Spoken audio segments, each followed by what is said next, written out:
Listen well. This is your last chance to own Walt Disney's classic on DVD and Blu-ray. That would make me happy. In an edition never available again. When will I see you again? Never! Yikes, that escalated quickly.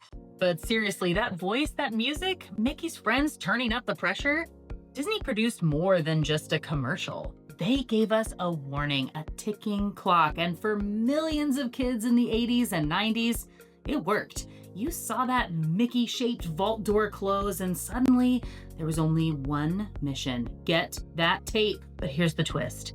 The Disney Vault, it almost never existed. And if not for a thoughtful pivot, Disney might have gone the way of Kodak or Blockbuster. So what's the real story behind the Vault? And what can you learn from it? Let's be kind and rewind to the 80s. I want you to put yourself in the Disney boardroom in the early 80s.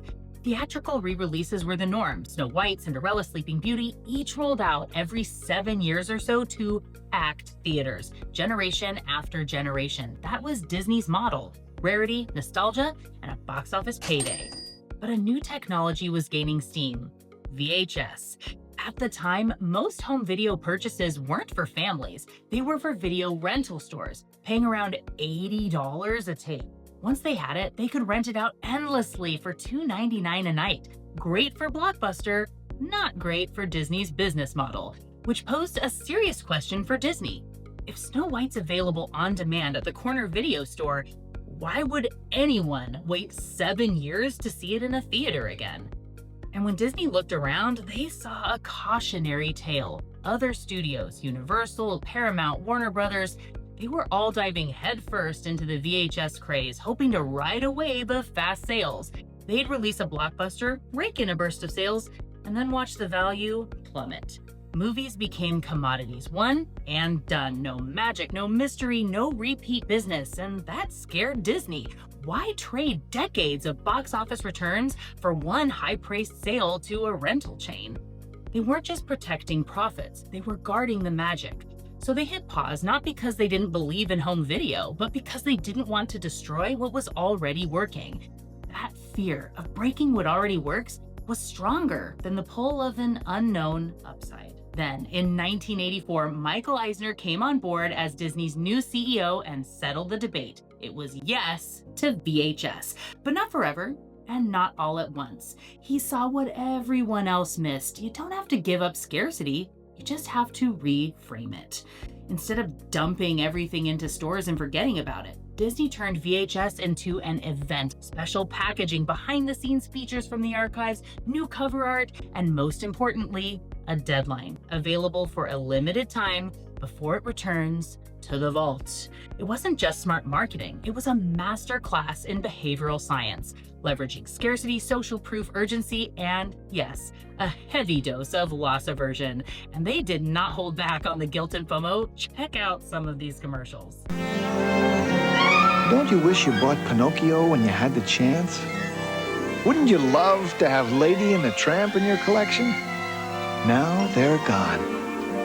And time's running out for Cinderella, too. But you still have a chance to own Disney's most celebrated animated masterpiece. It's Bambi. Still available, but for a very limited time. Hun, you better hurry up. Don't let Bambi get away. And while we could debate whether or not they had to be that extreme, I do love how they used iconic moments from the movies to make their point. It made them fun, interesting, and memorable. All key pieces in getting someone to actually buy what you're selling. So in addition to these brilliant commercials, let's break down why the vault worked so well. Starting with scarcity. When something's always available, it's easy to put off. But when it's fleeting, it demands attention and quick action to not miss out. Which leads us to the second behavioral concept, loss aversion. Psychologists have shown we hate losing something more than we enjoy gaining it, about twice as much on average. Did you want the great mouse detective? Maybe, but not having it, that would sting way more than the $30. Finally, Disney focused on distinctiveness. Each release wasn't a mere reprint, it was a new edition. Gold, diamond, platinum. That meant every drop was actually different and unique. While another version of Bambi might be around later, it won't be this version. So it's worth owning before it's gone for good. So yes, it was strategic, manufactured even, but it never felt like a gimmick because it was grounded in trust, nostalgia, and consistent brand storytelling. And that's the difference between a gimmick and genius. The Vault didn't just offer access, it made every video feel special, timely, and collectible. And the results? If you remember, other studios sold to rental stores at about $80 a pop. Empire Strikes Back set a record in 1984 with 400,000 copies. Then Rambo broke that record when they sold 425,000. Disney? They dropped their price to just under $30, sold direct to consumers. In 1986, Sleeping Beauty sold 3 million copies. Cinderella in 88, 7 million. Snow White in 94, get this, 28 million copies. All 5 of the top-selling VHS titles of all time, all Disney, all Vault releases. I'm curious, what was your favorite go-to Disney movie? Share it in the comments, and while you're down there, subscribe and hit the bell so you don't miss the next deep dive into brands, brains, and behavioral quirks. So, what's the lesson for your business? FOMO is real, and it doesn't just move consumers, it impacts boardrooms. The biggest FOMO in Disney history wasn't the one aimed at kids. It was the one keeping executives up at night. They were terrified that saying yes to home video would destroy decades of theatrical success, and honestly, that fear made sense.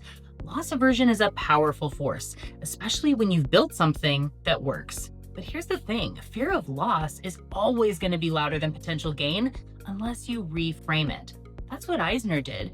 He saw VHS not as giving something up, but as protecting the magic in a new format. FOMO wasn't the gimmick, it was the strategy. So, if you're debating whether to launch something new, limit access, or retire a bestseller, remember, FOMO doesn't just move buyers, it impacts boardrooms. Fear of risk? That's just FOMO in a suit. When used with intention, FOMO doesn't erode trust, it fuels momentum.